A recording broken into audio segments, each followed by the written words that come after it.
প্রতি শুক্রবার বিশ্বনবীর উপরে বেশি বেশি যেন আমরা দুরূদ পড়ি। আমরা যখন বিশ্বনবীর সালাম দেই, দুরূদ পড়ি, একদল স্পেশাল ফেরেশতা আছে যারা বিশ্বনবীর দুরূদটা নিয়ে সরাসরি বিশ্বনবীর রওজায় যায়, যে বলে অমুকের বেটা অমুক আপনারে সালাম দিয়েছে। বিশ্বনবী নিজ কবরের থেকে নিজেই সালামের উত্তর দেয়। বিশ্বনবীর ভালোবাসা যেন আমাদের হৃদয়ে থাকে, বিশ্বনবীর সুন্নাহ দিয়ে যেন আমাদের জীবনটাকে সাজাই। পারা যাবে ইনশাআল্লাহ। বিশ্বনবীর ভালোবাসা ছাড়া কেউ জান্নাতে ঢুকতে পারবে। বিশ্বনবীর পক্ষে আমরা বলবো, বিশ্বনবীর পক্ষে আমরা লিখব, বিশ্বনবীর জন্য আমরা আমাদের কলিজার রক্ত বিলিয়ে দিব, ঠিক কিনা বলেন? সেদিন বিশ্বনবী ছাড়া কেউ সুপারিশ করতে পারবে না। 5 নম্বর আল্লাহ বললেন, মান যাল্লাযী ইয়াশফাউ ইনদাহু ইল্লা বিইذনি। কে আছে সুপারিশ করবে আল্লাহর সামনে? আর আপনি আপনার বাবার দরবারে যে সেজদা দেন, হ্যাঁ?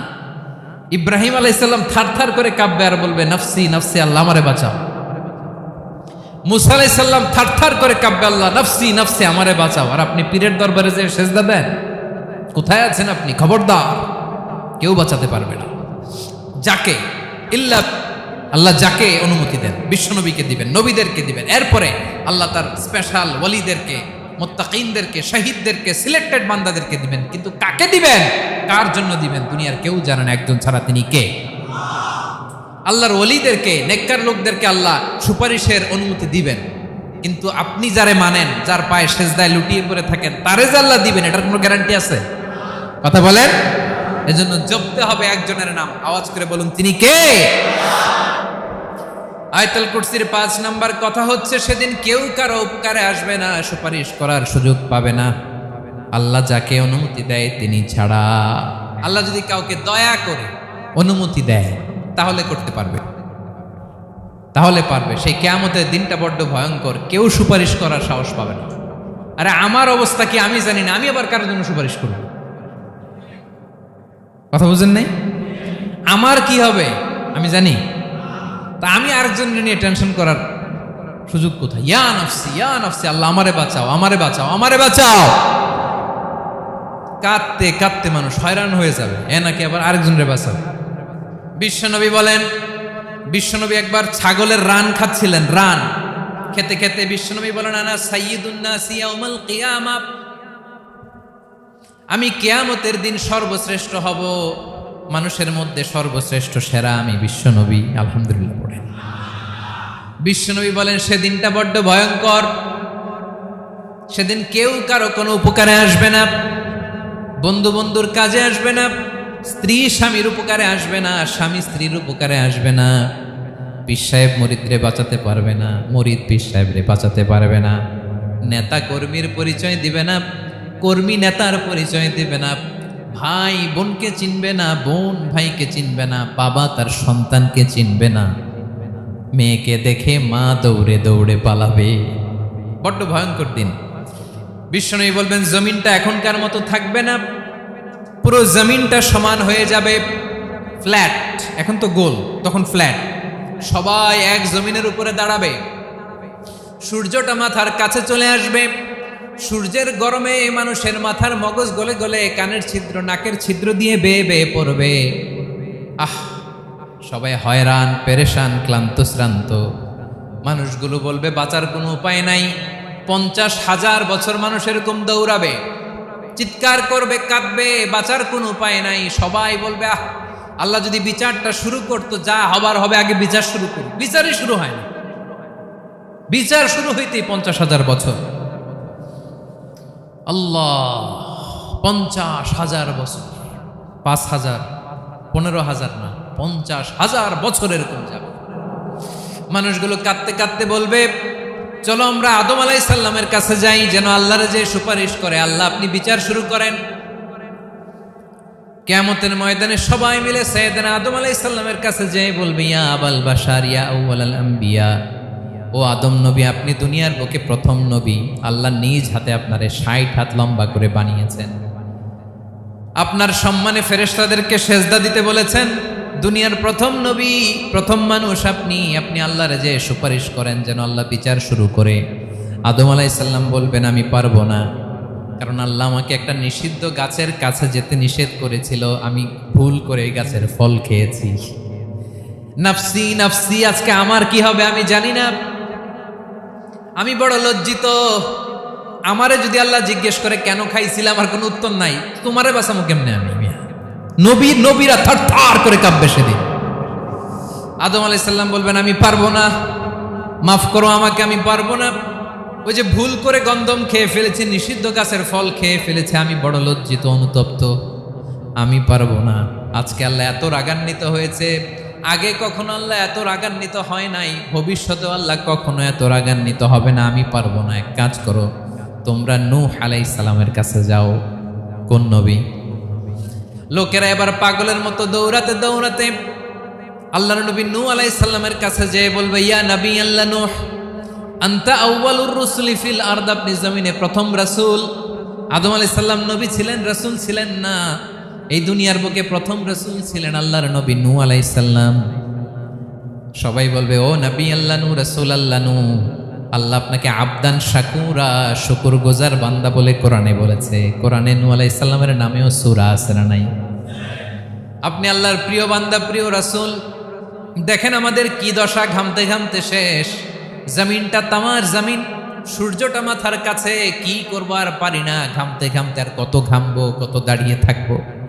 আল্লাহরে যে বলেন বিচার যেন শুরু করে। নূহ আলাইহিস সালাম বলবেন আমিও পারবো না, আমিও পারবো না, আমি আমার ছেলের জন্য কথা বলে ভুল করে ফেলছি। যখন মহাপ্লাবন হবে আমি বললাম, আল্লাহ আমার কলিজার টুকরা সন্তান রে বাঁচান। আল্লাহ বললেন, ও নূহ, সে তোমার সন্তান না, কারণ সে ঈমান আনে নাই, সে পাহাড়ের উপর দাঁড়িয়েছে, দেখি কেমনে সে বাঁচে। ওই যে আমি একটা না বুঝে আবদার করেছি, আল্লাহ আমার উপর রেগে গিয়েছিলেন। আজকে আল্লাহ ওই ব্যাপারে যদি আমারে প্রশ্ন করে, আমার কোনো জবাব নাই, আমি পারবো না, মাফ করো। তোমরা সবাই মিলে আল্লাহর খালিল ইব্রাহিম আলাইহিস সালামের কাছে যাও। লোকগুলো পাগলের মতো খুঁজতে আরম্ভ করবে, অযুত লক্ষ নিযুত কোটি মানুষের ভিড়ে আল্লাহর খালিল ইব্রাহিমকে যে বলবে, ইয়া খালিলুল্লাহ, ও আল্লাহর খালিল, আল্লাহ আপনাকে বড্ড ভালোবেসেছেন, আপনি কাবা বানিয়েছেন, আল্লাহ আপনাকে বড্ড পছন্দ করেন। দেখেন আমাদের কি অবস্থা, আপনি যে আল্লাহর কাছে সুপারিশ করেন যেন আল্লাহ আজকে বিচার শুরু করে। আল্লাহর নবী ইব্রাহিম বলবেন, আমিও পারবো না, আমি আমার জীবদ্দশায় 3টা মিথ্যা বলেছি। কয়টা? আসলে মিথ্যা না, একটু টুইস্ট করে, কৌশল করে কথা বলেছিলেন, ওইটাকে হাদিসে মিথ্যা বলা হয়েছে।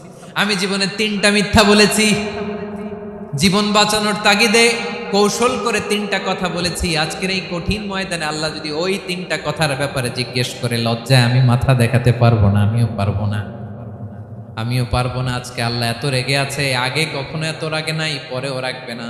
তোমরা সবাই মিলে বনি ইসরাইলের নবী মূসা আলাইহিস সালামের কাছে যাও। সবাই এবার যাবে মূসা আলাইহিস সালামের কাছে, যেয়ে বলবে, ইয়া নবী আল্লাহ মূসা, আপনি ছিলেন কালিমুল্লাহ, আল্লাহর সাথে সরাসরি কথা বলতেন, রব্বুল আলামিন আপনাকে তাওরাত কিতাব দিয়েছেন, আপনি যে একটু সুপারিশ করেন। আল্লাহর নবী মূসা বলবেন, মাফ করো, আমিও পারবো না, আমি দুনিয়ার বুকে ভুল করে একটা মানুষকে মেরে ফেলেছি। আমি মারছিলাম আদব শিক্ষা দেওয়ার জন্য এক থাপ্পড়, এই থাপ্পড়ে যে ওই লোক মরেই যাবে আমি জানতাম না। আজকে আল্লাহ যদি জিজ্ঞেস করে কেন মারলা, জবাব আছে? ওই লজ্জায় আমি অনুতপ্ত, আমি পারবো না, আমার এই কথা বলো না। আজকে আল্লাহ বড্ড রেগে আছে, আমি পারবো না। তোমরা আল্লাহর নবী ঈসা আলাইহিস সালামের কাছে যাও। কিয়ামতের ময়দানে মানুষগুলো পাগল পাড়া হয়ে আল্লাহর নবী ঈসা আলাইহিস সালামের কাছে যাবে, যে বলবে, নবী ঈসা আপনি রূহুল্লাহ, বাবা ছাড়া আল্লাহ আপনাকে বানিয়েছেন, ইনজিল কিতাব দিয়েছেন, মৃত মানুষকে আপনি জীবিত করতে পারতেন। আজকের এই কঠিন বিপদের দিনে আপনি আমাদের সাহায্য করেন। আল্লাহর কাছে যে বলেন যেন বিচার শুরু করে। ঈসা আলাইহিস সালাম বলবেন, আমিও পারবো না, ইন্নী উবিদতু মিন দুনিল্লাহ, আমার উম্মত খ্রিস্টানেরা আল্লাহরে বাদ দিয়ে আমি ঈসার ইবাদত করেছে।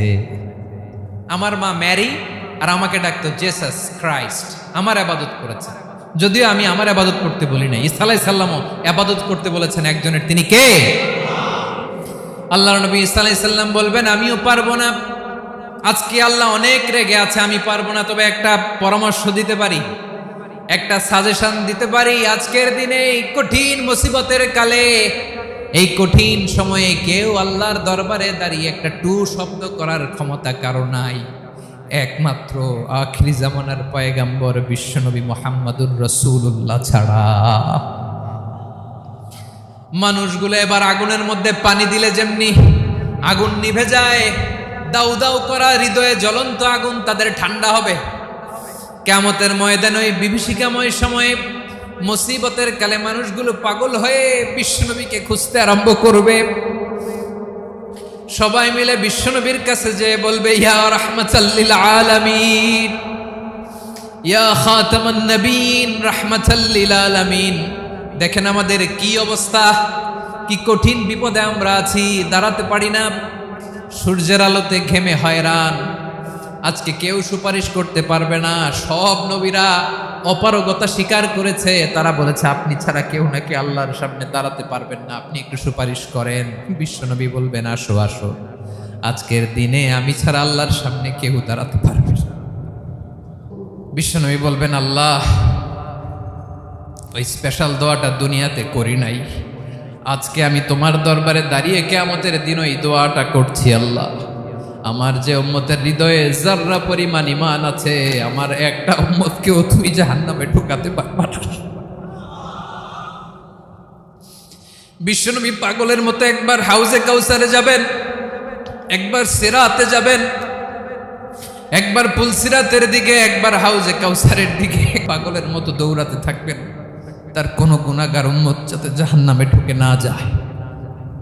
সেদিন কেউ সুপারিশ করতে পারবে না বিশ্বনবী ছাড়া, কারো ক্ষমতা নাই। বিশ্বনবী সেদিন সেজদায় পড়ে উম্মতের জন্য কাঁদবেন, সবাই কাঁদবে, নফসি নফসি, আল্লাহ আমারে বাঁচাও, আল্লাহ আমারে বাঁচাও। বিশ্বনবী বলবেন, উম্মতি উম্মতি। বিশ্বনবী আমার জন্য কাঁদবেন, আপনার জন্য কাঁদবেন, আমাদের জন্য সেদিন কেঁদে কেঁদে জাহান্নামের দরজায় দাঁড়িয়ে আমাদেরকে টেনে টেনে জান্নাতে ঢুকাবেন। এজন্য এই বিশ্বনবীর ভালোবাসা যেন আমাদের হৃদয়ে ভরপুর থাকে। আমার ভাইয়েরা, প্রতি শুক্রবার বিশ্বনবীর উপরে বেশি বেশি যেন আমরা দুরূদ পড়ি। আমরা যখন বিশ্বনবীর সালাম দেই, দুরূদ পড়ি, একদল স্পেশাল ফেরেশতা আছে যারা বিশ্বনবীর দুরূদটা নিয়ে সরাসরি বিশ্বনবীর রওজায় যায়, যে বলে অমুকের বেটা অমুক আপনারে সালাম দিয়েছে। বিশ্বনবী নিজ কবরের থেকে নিজেই সালামের উত্তর দেয়। বিশ্বনবীর ভালোবাসা যেন আমাদের হৃদয়ে থাকে, বিশ্বনবীর সুন্নাহ দিয়ে যেন আমাদের জীবনটাকে সাজাই। পারা যাবে ইনশাআল্লাহ। বন্ধুরা, ভিডিওটা কেমন লাগলো কমেন্টে জানাবেন। নতুন নতুন ভিডিও পেতে আমাদের চ্যানেলটা সাবস্ক্রাইব করে পাশেই থাকবেন। ধন্যবাদ।